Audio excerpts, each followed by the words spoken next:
Hey guys, welcome to the Dolphin Radio Show. This is an Outside the Wheelhouse episode. We're going to be talking to Samaj and Michael Rowlands here about alcohol, our favorite drinks, and the kind of things that we enjoy with them and so forth and so on. So, as always, welcome back to the Dolphin Radio Show. My best friend of me in the whole wide internet, Michael Rowlands. Yeah, baby. Good to be here. And one of the greatest internet artists that ever lived, Samaj. By the way, what's all this nonsense here? Am I talking to I'm putting a lot of weight on your shoulders, you monkey. Am I now? That's a lot to bear. Is that you? Is it? Did you draw that? Yes. Wow, that's really cool. Believe it or not, Michael, Samaj does a great number of avatars. A lot of the avatars you'll see on Twitter and YouTube, Samaj did. Yeah, that's cool. Very cool. Yeah. He's kind of a freelance avatar whore. Prostitute. No. Wait, avatar worker. All right. Well, whore is a perfectly apt name for this. Call him like you see him. All right, guys. One of the reasons I pulled this stream together is because recently, due to supreme secrecy, I haven't let this out, but recently I started brewing mead. For those of you who don't know, mead is basically a wine made from honey. Michael, your lack of a mustache is really bothering me, man. I'm sorry. I didn't think it would affect you so emotionally. It did. Because when I lost mine, you felt for me, and like. Oh yeah, that's true. I remember that. Oh wow. Yeah. That's cool. So I think I'm pushing through. I'm pushing through. I think I'll survive. She'll come back one day. But mead is back. Oh my god. Your mustache is a she. So if you're going down on your wife, is it just two lesbians going? No, never mind. The joke went too far. It went too far. I'm sorry. It's all right. I understand. Got to take this sometimes, right? Is there anybody out there who has a mustache that isn't a she? Just curious. I don't know. I feel a strong she vibe coming off it, you know? Yeah. I'm gonna throw this out there, and Mike, you agree with me? Samaj, I don't know if you like. I've never seen your face, but as a guy who grows facial hair, when you grow a really thick, full mustache like myself or like Mike does, and you have to lose it, it's devastating. It really is. It's like what was that guy? He was on Tom Selleck. Seeing Tom Selleck or Alex Trebek without his mustache, it doesn't make sense. Losing a part of your stuff. Yeah, I remember when my uncle had this amazing mustache for ages, and he shaved it off after. I don't think I'd ever seen him without a mustache. The whole of my life, I'd just known Uncle Malcolm with the mustache, and he shaved it off for some reason. I don't know why, and it was like, wow, it's so weird, You almost want to change his name and start calling him Uncle Malk at that point. Yeah, exactly. He's lost half. I can't give you your full name, dude. You lost it. I just feel like we're losing touch, man. It's so emotional. Yeah, sorry about that. I just it's killing me, dude. You had the Michael. What if I do this? What if I do this? Is that better?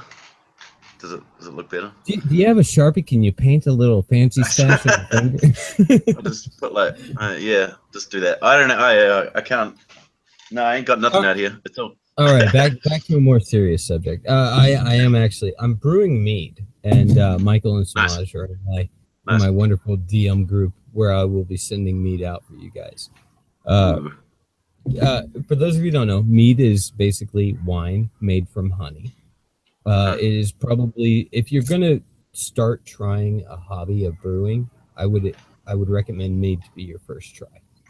And the reason is because in every single brewing operation, you have to maintain constant temporal control. Like the temperature of whatever you're brewing has to maintain at exactly this for this period of time, and so forth and so on. With mead, that doesn't exist.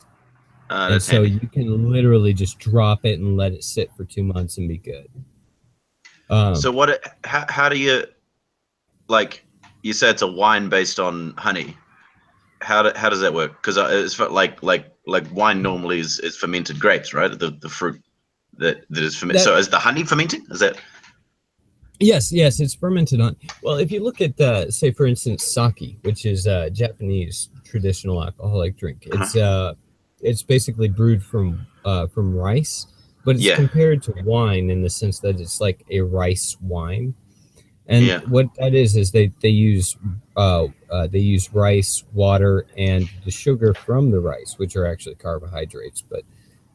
I'm not going to do a chemical analysis here. We'll just go with that. So the sugars from the rice convert into alcohol, and that becomes sake. In the sense of mead, it's the same instance, only you're converting much more simple sugars. Sure. Now the great thing about mead is, and Michael, you're in an incredibly unique area in the world, which means if you can get a beehive to give you a couple of gallons of honey, I can brew you a mead out of that honey that will give you resistances to seasonal allergies based on the pollen that came from that area. So if you can make mead from locally sourced honey, then you can actually use it and drink it to gain kind of not immunity, but a heavy resistance to. That's cool because I get friggin' allergies. I don't know if I get allergies to the pollen, but I definitely get allergies to cats. Can you make mead out of cats? I don't know if you can make mead out of cats. I don't imagine it would be very quiet. I'm sure you could grind them up. Yeah. By the way, that reminds me. What the hell did you make me watch this morning? I saw that. What was that?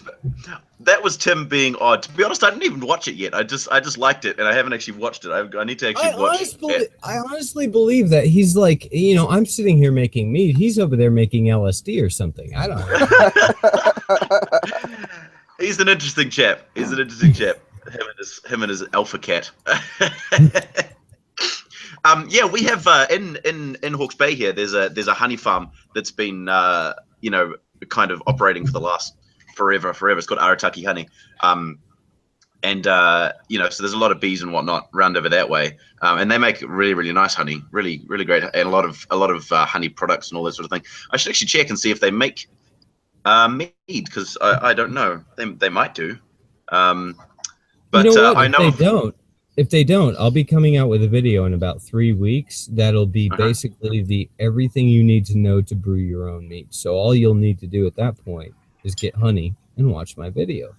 Okay. I dig. I could. I might even do a slight face reveal in that, because I don't know how else I'm going to be able to explain how to make mead without standing in front of a camera. By slight, you mean just like your mustache? Just like that part? I'll just put the mustache up there. It'll be a GIF or a PNG so that you can put it on yourself and be like, this is my caterpillar mustache. You know what? Hold on. You know what? I could... Oh, wait. No. Oh, they've taken them away. There used to be those apps where you could put stuff on your face. It's called Snapchat. No, but the Hangouts used to have it. Yeah, the Hangouts used to have it, and I could have put like a mustache on, but it's not there anymore for some. Oh, it's gone. That's so sad. It's the drawing app, and that was in the Hangouts. They took it off not too long ago, so I guess no one was using them, or they couldn't get it to work properly. I used it all the time. I'd put like hats on myself and stuff. Give myself a cane. You're probably one of the that was there. My live streams would have been much more entertaining up until now. Totally. I know, right? I just gave you some ideas for the past. Yeah. Bollocks. Oh, well. Now we'll never know. You should watch the Easter episode of the Cunt Stream when one of our guests got a little too crazy with his draw app and wrote some really, really terrible things about the guests. Oh, good. Sounds good. Yeah. I'm not sure how closely Michael follows the Cunt Stream. I don't know. I don't think I've seen it before. No. Well, here's hoping you never do. Yeah. Honestly, it's. If you want to investigate opposition, Michael, by the way, for those of you who don't know, is a staunch feminist who is, in a socio-political term, my enemy, but in a personal term, my friend. So frenemies. Yeah. frenemies forever. Yeah, BFF. Yeah, it's still an F. It's still still just an F. Yeah. It's important that people of differing opinions can still have conversations. Lord knows the way the current political climate's going. It doesn't feel like there's a lot of like wiggle room out there for people with differing views. Yeah, speaking of this, have you guys both found the Twitter feed of the person called Ren? RIN? Yeah. She's great. She is an amazing human being. I love her to death. Yeah. She got in contact with me about that kind of thing, building bridges and whatnot. She's very much in my like I was going to say that in my vein of like I want to build bridges. I want to talk to these people. I want to have an honest discussion and not just let's yell. Dolphin, I use you quite a lot as an example of someone that I talk to from the other side, because I often get accused of living in an echo chamber and all that sort of stuff, and I never talk to anyone on the other side, all that sort of crap. And I'm always like, hey man, my buddy Dolphin and I, we have plenty of chats about this sort of stuff. So Yes, we argue vehemently on Twitter. It's great. It's some of the most intellectual. It's like intellectual intercourse. Brain my fucks out. Wait, I've taken to not really arguing with people on Twitter anymore. I just make fun of people. That's I can see how that's an appealing alternative. Yeah, I just kind of I don't like I find I can't really make any headway just having arguments on a text-based platform. I need to actually talk to the person, and we can actually have a decent conversation. So if I wanted to have a decent conversation with someone, I'd do it like this, much more productive. I think there's a lot of translation that's lost when it comes to text, and we read each other's tweets and we go, oh my god, I can't believe he meant that. No, he didn't actually mean that. He meant this, and you just took it the wrong way. Seriously, calm it's down. The same with like when you're like in a relationship and you're fighting over text messages, and then it gets fixed pretty much instantly as soon as you actually talk face to face. Yeah. Once that tone comes in and the voice policing comes in, you start go, oh well, hold on, okay, all right, you're not that mad. And my sexiness, like as soon as someone just sees me, they're just like, oh, I can't be mad at that. I can't stay mad. Anyway, we've totally gone off topic. We were talking about beer and stuff. Mead, yeah. Actually, what's funny? Hey, Mike, are you? Do you know Wizard of Cause? Say again. Do you know about Wizard of Cause? I don't. What is that? Wizard of Cause is a just wonderful guy that everybody seems to want to love to compare me to, because apparently we have a very similar voice but different accents. Okay. And Wizard of Cause is a beer critic. Okay. As a profession, he's actually a really amazing guy, and I talked to him. I'm going to be sending him a full set of all my flavors. By the way, just so we can clarify this, get this out on the record. My flavors currently are the Tall Talker, which is is just a plain honey mead. And then you have Breaker Vice, which is a blueberry flavored mead. Then you have Husband to Bears, which is a raspberry mead. I think right now the fourth one I have online is Hornblower, which is a orange and clove flavored mead. And if anybody can guess what the connecting tissue of all these names and the fact that I called my brewing company Ruddy Hall Mead Company can throw out there, I will give you a free bottle of mead. And I'm not talking one of my 12-ounce bottles. I'm talking a 750 milliliter. I will send you a full bottle of mead.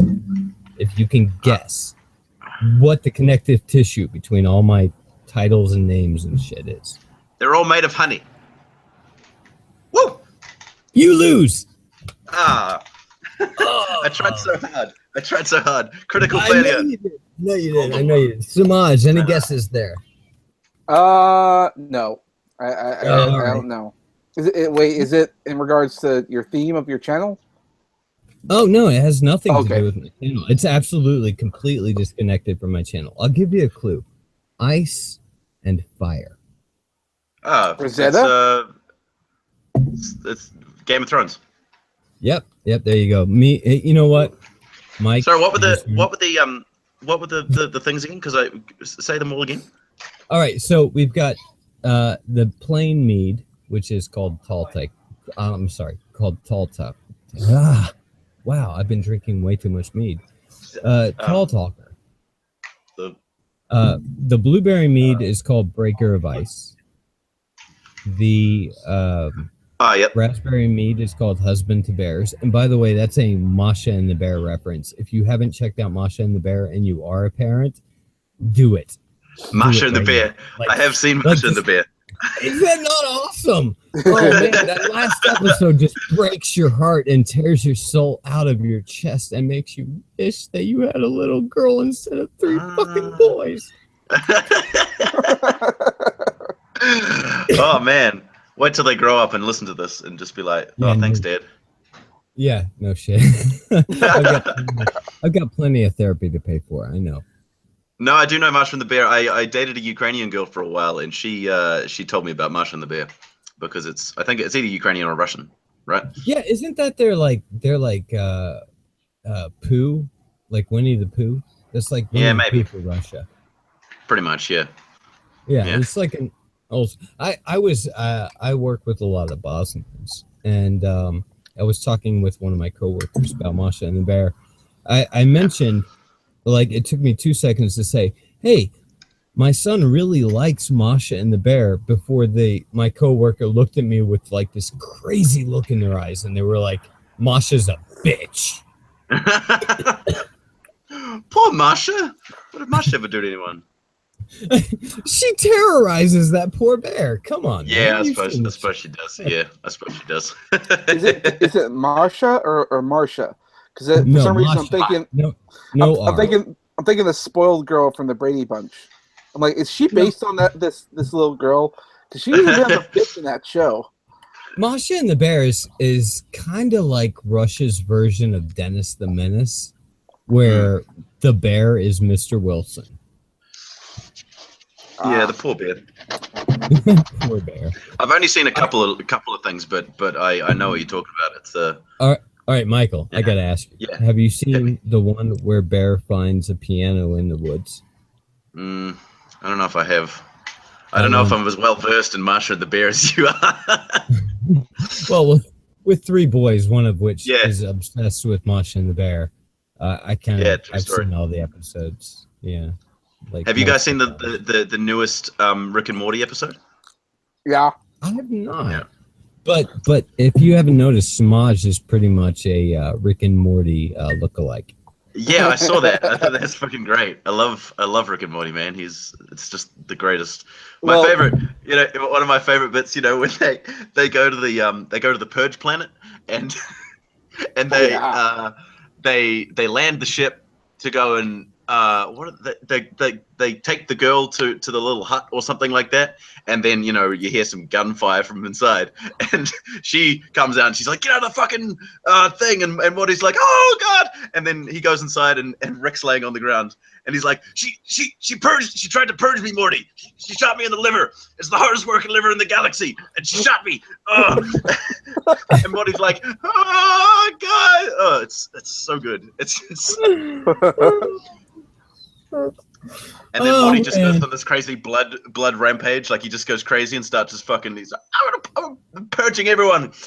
I think my all-time favorite was the Parasite episode when they that's good as well. Yeah. When they infect your memories and then they'll implant things like false loved ones and whatnot to make you think that they're real. Yeah, that was a really good episode. It was such a trippy show, or trippy episode. I loved every moment of it.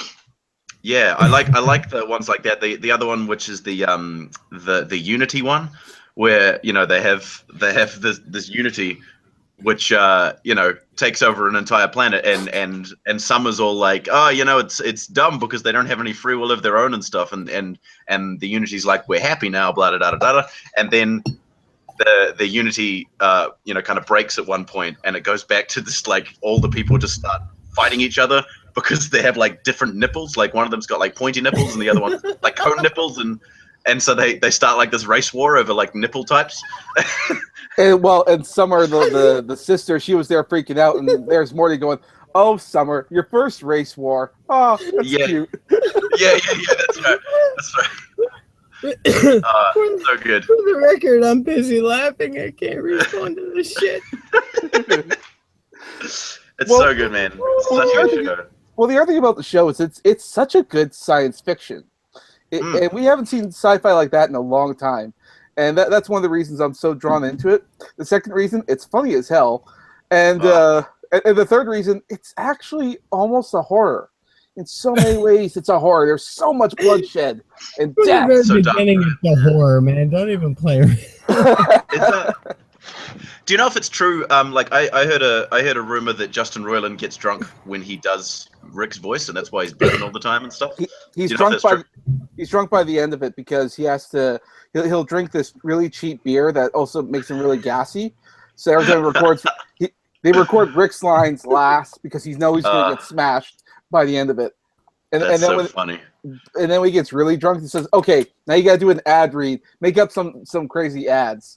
Yeah, the one where it's just like, there's two brothers, and they're fighting grandmas from space, and there's like a meteor that comes, and then there's kitchen utensils, but these two brothers are, so tight they can fight off the hordes of monsters. Two brothers in space alien nana meteor shower. Mexican standoff. And then, and then tacos. Too. Yeah. And then the trailer's almost over. It says, "You think that was over? Well, yeah. Now the moon is crashing into the earth. Yeah. Now, how are these two brothers going to take care of this?" Yeah. that whole episode as well. The crazy interdimensional TV recorder thing that they just see all these the stupid ads for shows and stuff, like the guy who eats shit and the guy who's got doors that lead to nowhere. Like, come in and buy these doors to nowhere. They're great. Look at all our doors. And then he goes and makes a sandwich. Can you imagine someone listening to this stream right now, listening to us explain this show, going, "What the fuck are they talking about? What is happening? How do you?"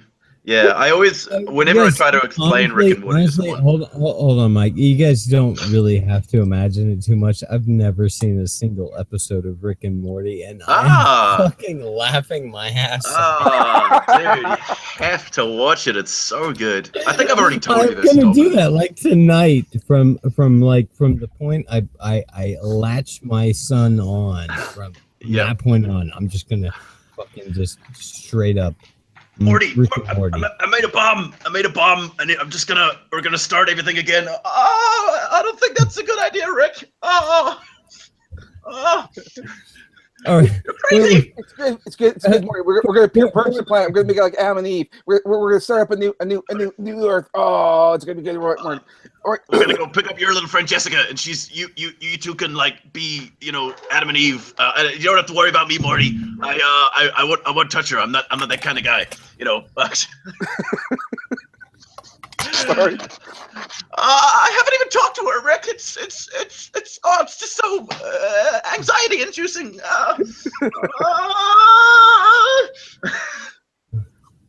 So good, and it also just reminds me of Lemon Grab because he's the same guy who does Lemon Grab's voice, right?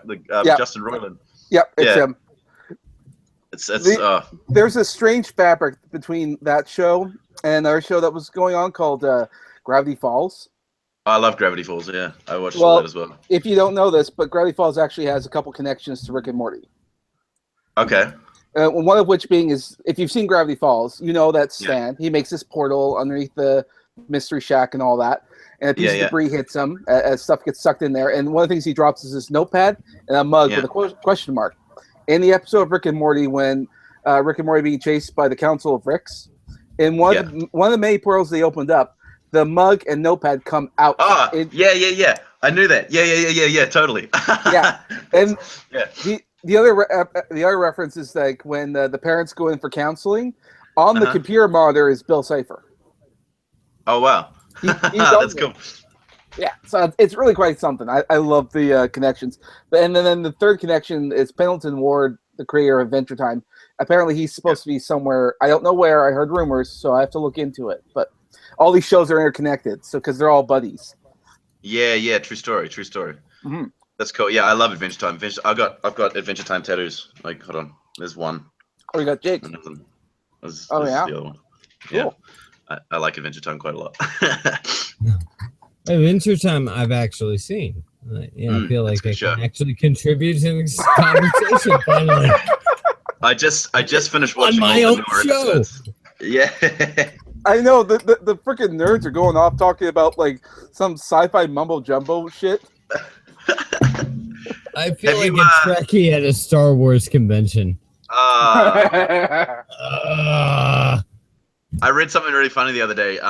So Star Wars Rogue One, right? Have you guys seen it? Yep. Do you like it?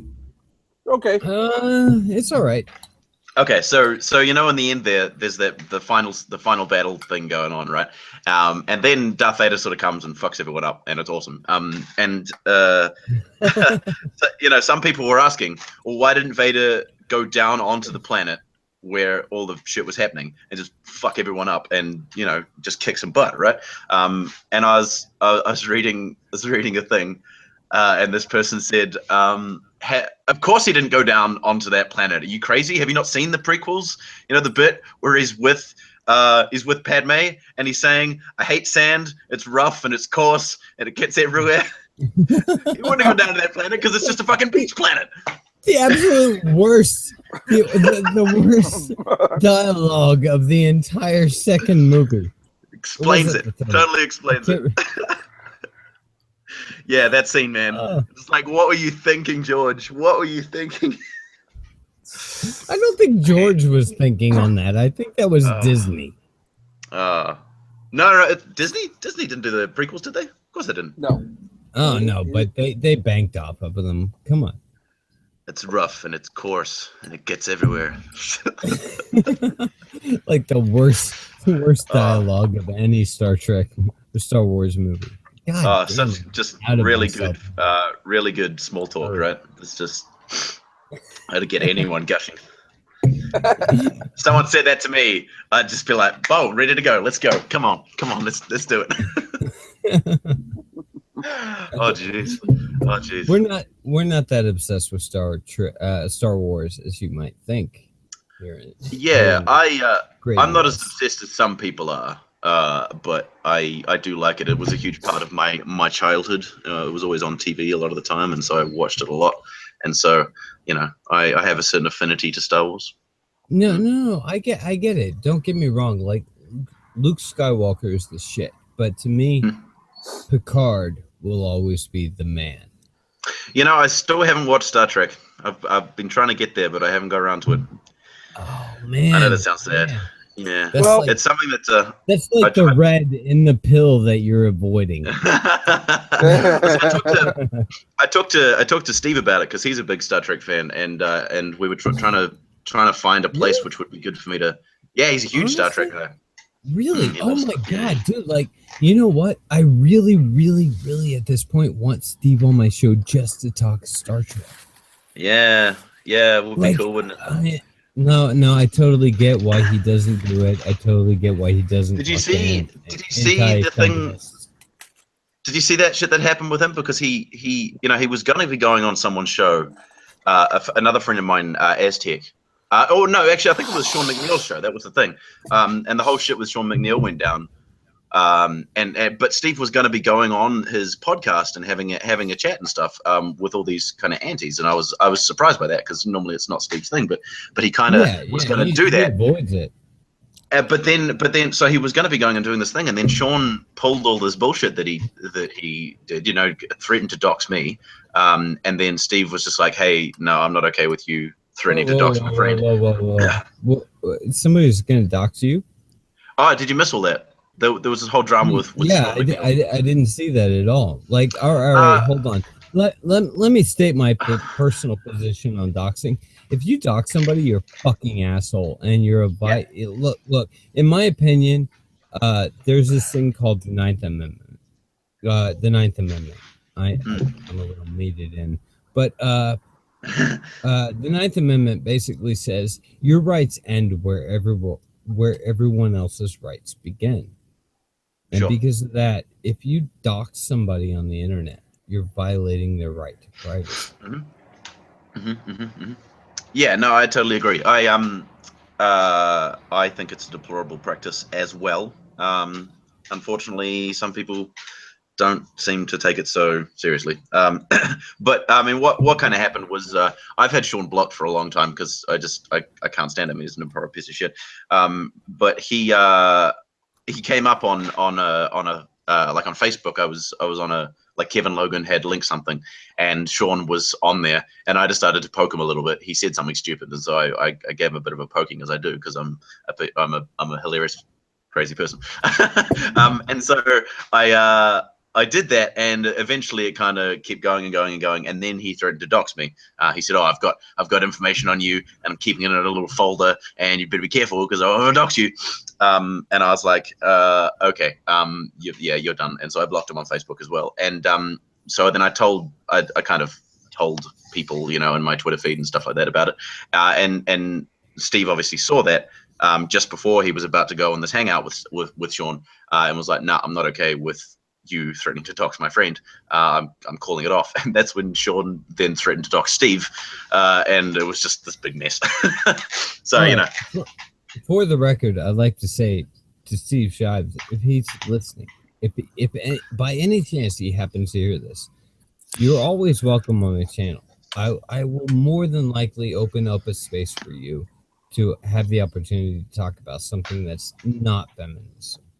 To just simply illustrate yourself as a person, as a human being, as somebody who other people can relate to in a serious and relevant manner. I dig. Hey, have you heard of this app called Untapped? I've not.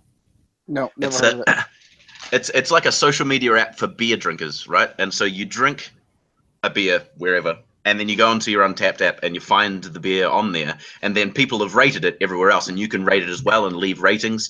And then the app, over time gets a feel for the sort of beers that you like and things like that. And so it'll make suggestions in places, so you can see wherever you are, if you're at a brewery or something, and it'll make suggestions about what sort of beer that you might like. And all sort of cool stuff like that, and so you take photos of your beer and all that sort of stuff. It's a really cool kind of app for alcoholics like me. I haven't actually used it in a while, but for a while I was using it quite often, because when I was in America, that's when I got it. I was on the West Coast, and we were drinking quite a lot of different beers, and from places like Maine and from California and things like that. Can I interrupt you for a minute and ask if you can indeed. Did you try a brew called Yingling? Yes, I have. Okay, did you like it? I think so. Okay, I think so. I can't remember, but What's that, mate? You're still my frenemy. Yeah, nailed it. All right, we're on point. Go on. It's just a cool idea, and I think it's quite popular, so it's not like a barren wasteland of stuff. I think quite a lot of people use it, so it's quite a helpful thing if you're into trying, a bunch of new beers and stuff, Okay. Yeah. Mm-hmm. We have quite a decent like microbrewery, I suppose that's what you call them, microbrewery sort of scene here in New Zealand. They, I suppose in the last 10 or 15 years, there were the big companies like DB, Lion, and all that sort of stuff that still kind of loom over the whole thing and have their, stock standard, brews that they have. But I suppose some people got kind of sick of the same old things, and so people started making their own beer, and so there's a lot of them that have popped up over the last little while, and so there's all these amazing different beers everywhere now, which is kind of cool. There's this one called the Garage Project, because it started in an old garage, like an old place that was where they did car repairs and stuff like that, but it had been shut down for ages. Translation for hold on, Mike. For translation purposes, in America, this is called garage. A garage. Sorry. The garage. Please Welcome keep to the garage. So the garage project. So they started in this old. It had been shut down for a while. And they started kind of small, and it just got more and more popular, and now they ship all over the country, and you can go into the garage and see their thing and taste all their beers and all that sort of stuff. And they have heaps of really, really good, and they do a lot of really cool cans as well. Their cans that they have all have really cool artwork on them, and they have great names for all their things. It's really cool. They're really really good stuff. I don't know if they ship internationally though. Mike, I got a question for you. If you saw some what you would consider offensive advertisements on these kind of labels that you see for these, I guess, microbreweries, would you be opposed to trying them? I wouldn't be opposed to trying them. I don't know. I don't think I've ever seen any that have been particularly offensive to me. I mean, like I've said before, I don't necessarily just take offense to things. Like if it's something that I would find problematic, I'd want to bring that up. Man, why'd you have to use that word? Find the P word. No, but when I hear the word problematic, I'm sorry, problematic. I tend to think of something that you can buy on Amazon that sucks your dick for free. Oh shit! When I use the word problematic, I mean in the sense of something that's that's racist or sexist or something like that. I'll give you the benefit of the doubt on this one. That's how I tend to use it. I mean, to be honest, I don't really use the word that often, but that seemed like an appropriate place to use it. So say they had a label that was reinforcing sexist stereotypes or something like that, then again, it's not like I feel personally offended and I'm outraged. I just I think that's something that needs to be brought up with the people, and they can maybe they're just not even aware that would be doing such a thing. So it's a good thing to a topic to broach. For instance, have you guys seen? There was obviously the Pepsi ad that just backfired heavily, and then there was the Heineken ad. That was terrible. Yeah, I didn't see the Heineken ad. Please explain this to me. So the Heineken ad seemed on the surface to be a lot better. It was this social experiment that they'd set up, which so they got two different people with really opposing worldviews. So they had like a climate change denialist and a person who believes in climate change and wants to change things. They had a guy who was like anti-trans person, and then they had a trans person, and then they had like an alt-right dude and like a feminist, right? And they got them in. They didn't tell anyone what each other's beliefs were. So they knew nothing about each other at all, and they come in together and they meet each other for the first time, and they have to work together to like make this bar. They have some instructions and they put this bar together like an IKEA kind of thing, and then eventually they sit down and they put some beers on the table, and then the ominous voiceover thing says, please stand to watch a short film, right? And so they stand and they play back the films that these people at the beginning had made of themselves talking about their beliefs and stuff. And so the people then go, oh shit, they actually believe these things that are like completely opposite to me. And then they say, you have a choice. You can either sit down and discuss your differences over a beer, or you can leave, and then in the end they sit down and they discuss, over a beer kind of thing. And on the surface, it seemed like kind of a cool thing, but then you think about it, and first of all, it's like the idea that beer is the thing that brings you all together. Because when you think about it, you're like, well, they wouldn't be making this advert if it wasn't to try and make them some money. That's the main purpose of this. It's not to actually, they don't really care about these issues. It's just because they know that this will help increase their product sales, right? So that sense is kind of like, okay, there's that. And then I read this article, and this is where the problematic thing comes in.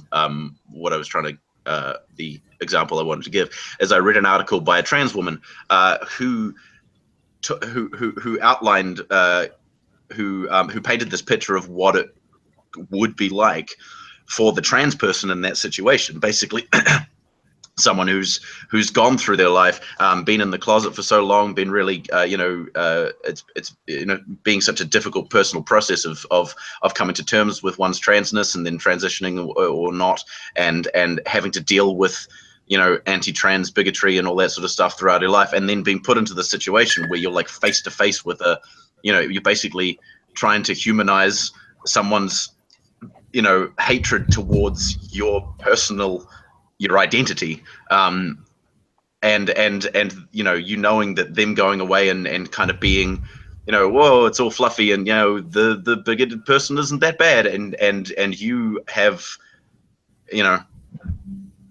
it's a lot more challenging and difficult for the trans person in that situation, and kind of a lot of stuff that I wouldn't have thought about having not been obviously a trans person. So it was interesting to get that perspective. And so my point after all of that is, stuff that people do, that could be problematic, like in this sense, the trans thing, that they just might not even think of because they don't have that experience to be able to notice the problematic aspect of that. And so having that, pointed out for you, can be valuable.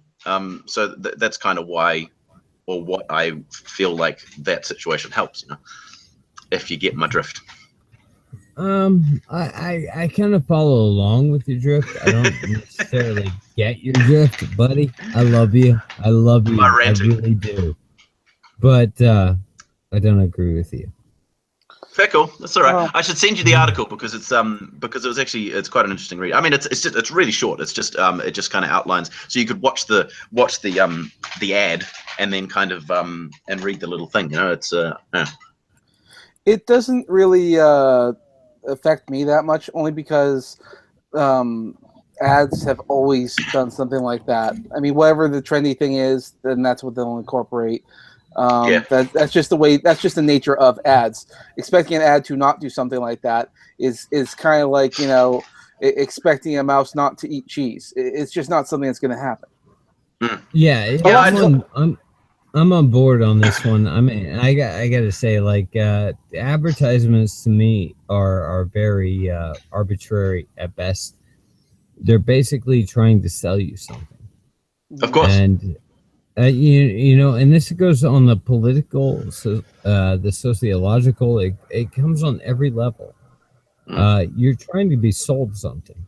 You're expected to buy into some idea, some belief, and I believe that's part of the problem. And capitalism. Exactly. What sells will make money. Yeah, totally. No, so yeah. Sorry, that was a really big sidetrack, but it had to do with beer. It was Heineken. So, oh my god, you know what really gets my goat? Screw this problematic bullshit. You know what really gets my goat? Really offends me. You know what? Really, Hold on, Mike. Hold on. I need to know what exactly gets your goat. What gets my goat? It just if anything is offensive to me, this might be the most offensive thing. When you go into a craft beer bar, when you go into a bar.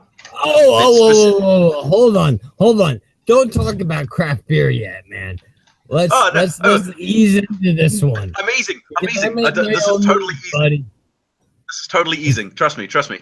So you go into a craft beer bar, and and you're standing at the bar. You go up to the bar, right? You're standing at the bar, and you see all these amazing beers on tap, sitting there. The little bits of beer are dripping down after they've just been poured into a bottle, into a glass, and you're salivating because it's just like there's so many different tastes and smells from all over the country and all over the world and all this sort of stuff. And then some motherfucker, some pleb of a human being, some subhuman garbage comes up and orders a Heineken.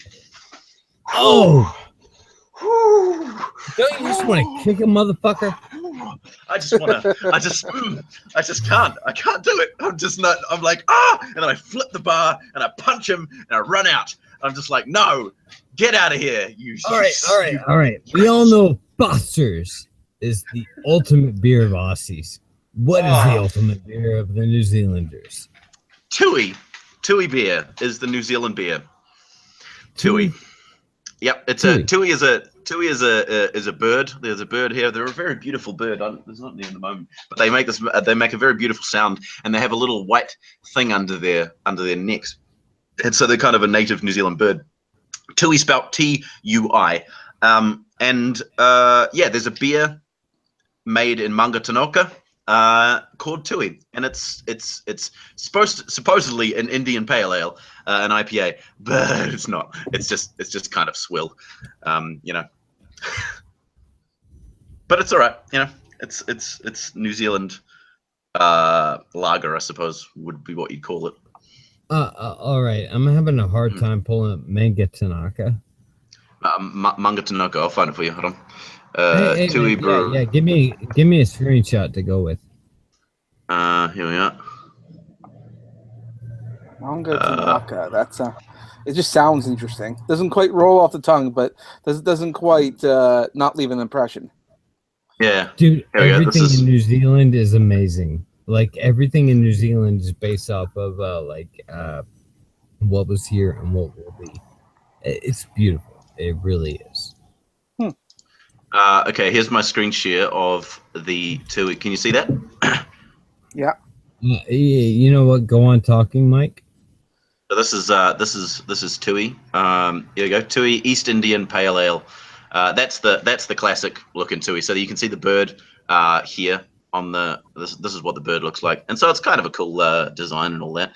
But it's definitely. It looks like they've got a whole bunch of new ones out. It always just used to be Tui, just that. But then they have all these other ones now, the 2.5% and the Golden Lager and the dark one, it seems. But do they have mead? I don't think they do. Unfortunately. Well, then you know what? I'm a competitor. I am. I'm very. Yeah. By the way, Mike, I totally expect you to at some point do an unboxing of Dolphin's mead. Yeah, you got to send me some, brother. Yeah, you could send. I'm totally on board. You could send me some, and then I could send you back some New Zealand money. You don't have to do that. I'll throw you the mead. Yeah, but you wanted some New Zealand money, right?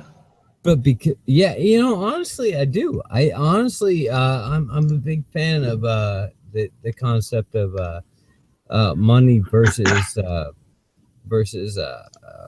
what's the word I'm looking for here? Too much meat. Too much meat. Yeah, probably. Is your money just as colors of the rainbow as us here in Canada? Yeah, it's actually quite similar to Canada. I had some Canadian money a while ago. I was in Canada for working on a cruise ship. Yeah, currency.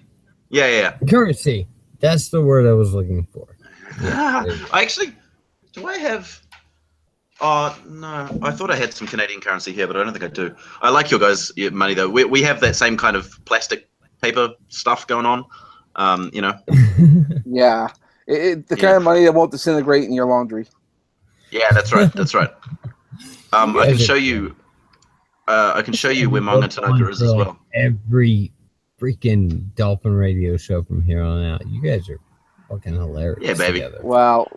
Hold on. Wait until you sober up and listen to this again. You may reconsider that. I've always said that. This is Mike. This is Mangatanoka here, and so there's the Tui Brewery. So it's kind of in the middle of the North Island, sort of. It's quite near Palmerston North, as you can see. And so there you go. Hey, Mike, if I get a job in North Island, that's where I'm going to be. So just baby. You know. Yeah, baby. Yeah, you have to come and hang out. Regularly. Yeah, I'd love that. That'd be great. Come around and we can drink beer and talk shit. Indeed. I gotta say, your little bird there called the Tui. I have to pick on the low hanging fruit there. It looks like it's got some testicles on its chin. But it's got both. Chin balls. But you assure me that it has the most beautiful songs to go. Yeah. And I just can't help but think, why is this bird not the mascot for trans? It's got the most beautiful. Tui. Oh man, you just had to go there, didn't you? It's the low-hanging fruits. Or I wonder. I wonder if you can hear this. Also, I was just gonna say I have migrated from my other usual streams, that being the cunt stream. So decency is not something that I'm quite familiar with just yet. Hey, Smart. Welcome to Michael Rowlands. He's okay. Hello. He's an all right guy. Like, he can take your shit. Okay. He's all right. He's all right. Oh, there he is. There, yeah. So check this out. I got a video of it too. I don't know if you can hear it though. That's the only thing. I wanted to show you the sounds, but that's it there. It's a cute little thing. Can you hear the sound of it? No. That's okay. On it. You know what, Mike? I recommend you get voice meters. You can throw that shit in there.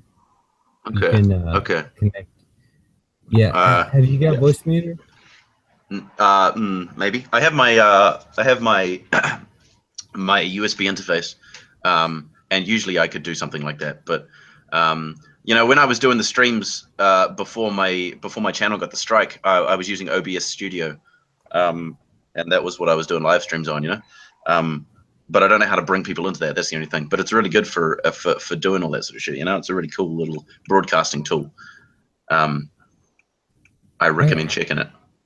I can appreciate that, Mike, but you know, we can't hear the Tui's distress. Let me do my best impersonation. You guys heard it here first on the Dolphin Radio Show. Michael Rowlands doing the impression of the Tui bird. It's actually more like a kookaburra, that one. Fuck. We had this. So I was doing this thing in the last. About a week ago, called the National Youth Drama School, right? And we have a student night, so the students are able to perform, you know, a thing. And we had this girl come in. They had to do an audition, right? So we had this girl come in, and she played a song on the guitar. And we're like, okay, that's nice. And she said, I actually can do. I have another talent. And we were like, what's your other talent? And she said, I'm really good at making animal noises. And we were like, what?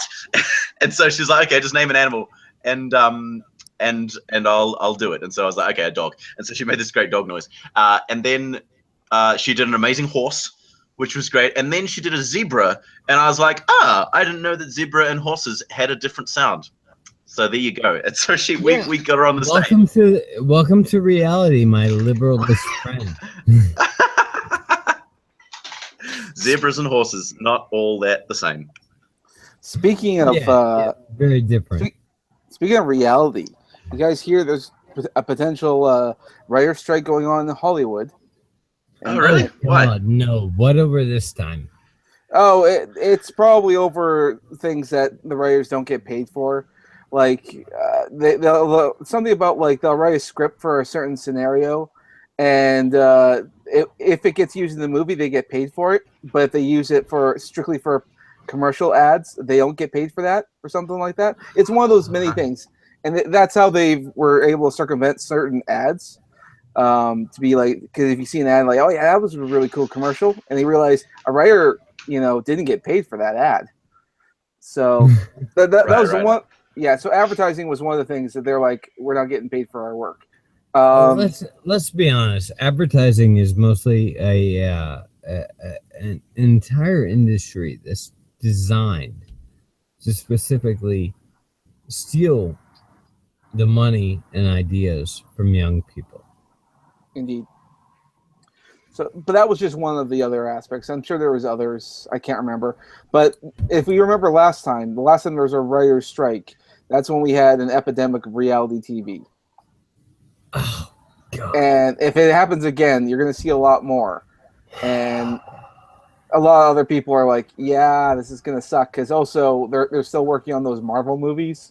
Can you imagine what they'd be like without writers? Oh my God, I can't. I don't even wanna. Oh, it would You know what they'd be like without writers? They'd be like those comedy movies that are basically just people improvising for 2 hours. Well, the other like fucking. Well, I was gonna say the other thing is that a lot of the writers a lot of the writers get brought in to do these on the spot rewrites because sometimes they're like, oh, we need a joke here. Get the writers. Well, now the writers can't. Well, they also don't get paid for that either. So they're like, hey, how's it going? Hi. So, hey, what's up, Pod? How you doing, brother? Oh, by the way, what's up, Michael? If you've not met the Politipod, I have not. Awesome. Greetings, Michael Rowlands. How are you? Greetings, Politipod. Yeah, nice to meet you. How are you? I'm excellent, man. Nice to meet you too. I like your avatar. You guys should definitely make a connection here. Yeah, man. I'm always down for new bros. Sure, why not? Do you have a channel, Politipod? I do indeed. I'll have to check. Is it called the Politipod? It is called the Politipod. You are cool. Correct. Yes. This guy Michael is pretty cool. You should let him slide. Give him a little way. I'm aware of Michael Rowlands. I'm aware. I've never. That's weird. My reputation precedes me. All the comments that could have been laughed at the most. I'm aware of Michael Rowlands. I am aware of Michael Rowlands. The myth, the legend, the fucking annoying Kiwi bastard. Yeah, you know what, Michael? You're a great guy, and we here on the Dolphin Radio, we love talking to you. I don't know about these other guys here with me, but honestly, out of all of the bridge building connections that we've made over the past few years, Dolphin Radio is the best one. Pretty solid one. I love it, man. Yeah, no, I really dig. I'm glad that Chrisiosity, introduced me to you. By the way, I really need to add her to my Mead group. You should. I haven't talked to Chris in ages. I really should. I know. I feel bad. Like she's such a crunchy mom. I feel like I need to She's awesome, man. Be like, hey, man. Hey, here's some meat just for you. Hey, Dolphin. Yeah, are you sorry to interrupt, but are you busy later tonight? Am I what? Are you busy later tonight, or are you just gonna get piss off plastered? I'm probably gonna get piss off plastered. Something like that. I was just asking, man, because we got the Politipod tonight, man. Oh, you know what? I'd be glad to join the Politipod, but I can't. I can't imagine that I'd be absolutely 100% sober. That's fine, dude. You know how it goes. You know how it goes on Politipod. We're there to have fun and talk about politics, man. Very nice. By the way, Michael, have you subscribed to the Politipod? No, I only just became aware of him. I'm gonna do that right now. Dude, you need to jump in. This is the guy. I'm telling you. I'm sorry, Dolphin. I can tell you're progressively getting drunker. You should join. I've got a 1.5 liter bottle of mead that I personally made, which my friends have personally called. Was it Mead Shine? Mead Shine. I think it was Mead Shine. Yeah. I'm seeing a lot of good friends in your Politipod thing here. A lot of people that I don't think like me that much. Oh, it's whatever, man. You know what? It's whatever, dude. Michael, I don't oppress people. Michael, we're all frenemies here. We're all frenemies. Love it. Dude, I love you. Just because we disagree on politics doesn't mean that you shouldn't be able to come on someone's show that's silly. Exactly. Exactly. Love you, buddy. Szechuan sauce. Someone, I just saw the chat and someone brought up Szechuan sauce. Oh God. Szechuan chicken. Szechuan. Morty. Listen, Morty. We're gonna have 9 more seasons, Morty, and I'm gonna find that. I gotta find that Szechuan sauce. That's my character. That's my character arc, Morty. That's my character arc. 97 more years, Morty. I don't care about character. I don't care about my family. I gotta get some of that Szechuan sauce. Your dad it's my fucked character. up Morty. Now he's out of the family. Yeah, that's right. He tried to turn me to the government, Morty. The government, they tried to cross me, but they're gone now, Morty. That's what happens Just like your dad. Just like your dad, Morty. Completely lost. It's okay. When you get around to watching the show, you'll understand. You'll realize you had some of the funniest people on your stream ever. Oh, God. That will be a great experience. I was talking Sure. about a script that I'm making right now on a guy named Maoist Rebel News last night, and I just went on a tangent last night about Szechuan sauce, and I was like reading off the script from Rick and Morty. It was great. That's so good. So good. Pod, I'd just like to point out that you and Mike would be great buddies if you took the time. I think you might be losing your memory, brother. Is that meat affecting your short-term memory? Yeah, probably. Probably. I've never met Michael Rowlands before. We're gonna have a great time. Yeah, no, I'd be very happy to come have a chat sometime. Yeah, sure, man. Yeah. Definitely. Just let me know ahead of time. I schedule my guys ahead of time, so just in case something comes up. Yeah, no problem. Like tonight, we're having Wizard of Cause and Crown Tea on. Oh, that fucking organ donor, son of a bitch. I'm an What? organ donor. Yeah. Wizard of Cause is under the impression that because I sound like him, that I am somehow some sort of contributor to his like infinite mortality. Like You're a Horcrux. yeah, I'm just a Horcrux. Hello. That's great. Dolphin is Wizard of Cause's Horcrux. Dolphin is always a hell. Horcrux. I know.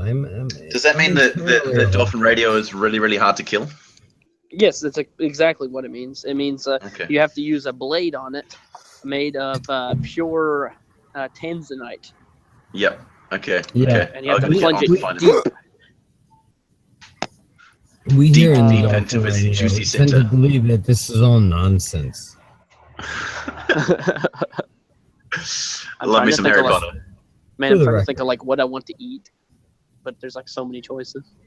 Mate, that is like my life struggle. I never can never think of what to eat ever. You guys get along so well, and yet you're so politically opposed. It just baffles me. You guys, that's the thing that kills me about this entire like culture right now is that everyone disagrees with each other and automatically thinks, "Oh, you hate this guy, don't you?" I'm like, no, not really. Yeah. They're cool people outside of politics, man. Hey, Yeah. by the way, Michael, we own the right. We all hate Richard Spencer. we own the what? What do we Just own? to let you know, just to put that out there. We I all understand. hate Richard Spencer. Like I he's think a quite a- total douchebag. I think quite a few people hate Mr. Spencer, unfortunately for him.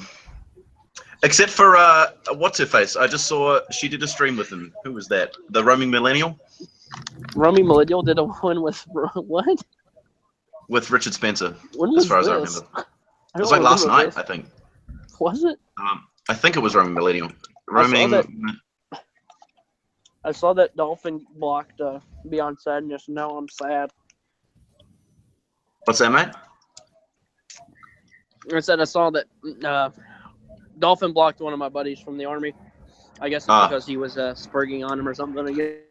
Yeah. Yeah, it is. It was roaming millennial. I just looked it up. She had a stream with Mr. Spencer. She also had a stream with Milo though. Stewart Davis. What's that, mate? She also had a stream with Milo Stewart though. Oh, okay, cool. Yeah, I'm not necessarily saying. We were just saying how much we all hate Richard Spencer. Oh, yeah. And I'm sure she's not an alt-rider though. I don't think. maybe. Oh shit. Yeah. Milo and I traded dress pics the other day. Nice. Yep. We both look good in a dress. I couldn't imagine wearing a dress, my man. I'm too fat for it, my man. It's very liberating. Very liberating, I tell you. It's very liberating. Yeah. Once you feel that breeze, man, you ain't going back. No, you ain't going back. You ain't going back. It's flying free, brother. It's like wearing a kilt. It's like wearing a kilt. Well, that's kind of how I got to it, you know. I had this kilt, you know. I had this kilt, and you know, I don't think I've actually gone full Scotsman though. I don't think I have. Scared the children. It's not a good idea. All right, guys, I gotta get out of here. I gotta go back to work, but I will hopefully talk to you guys again soon. Nice to meet you, man. Michael. Yeah, pleasure to meet you, brother. Right, and Dolphin's gone as well. Apparently, we scared him off. Well, I think he fell over drunk. Wasn't this wasn't this his hangout? So we have about 10 minutes before the stream goes off. So well, I gotta get out of here. So all right, take care. Later. See you, brother. So we can take this over and just talk about more Rick and Morty stuff. Yeah, like talk about Rick and Morty in Adventure Time. Are you excited for the potential idea that we're going to see more Mr. Meeseeks? Oh yes, definitely. Oh, I want to see more Mr. Meeseeks. That was an amazing episode. That was great. Yeah, that's that's a really good episode. The whole thing of it was good. Yeah, it was good. Well, I remember hearing about how those guys came about, and it was essentially one of the writers were having a hard time thinking of something to write about, and one of them just got frustrated and just had a little tantrum going, Mr. Meeseeks, look at me! And just fell back in his seat. Mr. Meeseeks! Hi, Mr. Meeseeks! He just sort of just shouted out in frustration and just fell in his seat and went, that's what we got. We got an episode. That's what we got it. This is so funny. It's such a good show, man. Yeah. Oh, frustration. Yeah. It's frustration brought about the Meeseeks. Oh man. Here's the thing. They have such energy and such a great story.